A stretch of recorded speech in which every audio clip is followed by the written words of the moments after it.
Hi, I'm Craig Seashulls, Seattle Public School librarian for 10 years, working where the wild things are in Title I schools. Come on, let me show you. Another part of my job in the library is to get out of the library and advocate. I cold called the Paul Allen Foundation and with Seattle Public Libraries piloted our first collaboration, building momentum that led to the current Library Link program. WLA Advocacy, we got library information technology programs defined and included in the Washington prototypical school staffing model.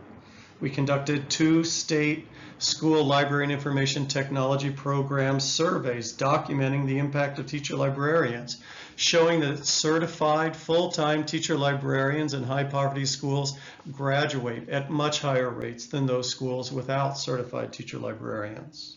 We advocated to retain school library media professional certification training beyond just test-only certification.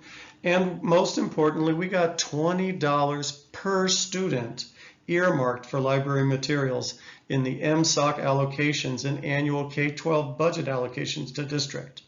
Now, there wasn't an enforcement tool, and we've yet to see that money come through at the individual school level. But the money's there. And our job is to advocate with the school board and the school district to see that that money changes lives. Setting aside the question of why the MSOC money hasn't come through, I'm a cup half full kind of guy.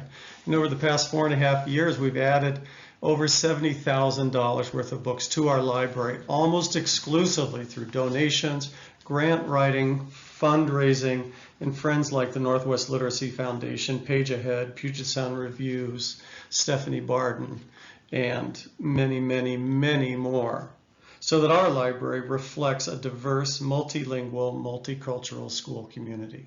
Mirrors, windows, and sliding glass doors. A phrase by Dr. Rudine Sims Bishop talking about books. Books where kids can see themselves, can see others, and books that can change their lives. It's been an honor to serve Seattle Public Schools, and I hope that our library collections continue to reflect this wonderful school community. Thank you. Good man. Thank you. Adios, amigos.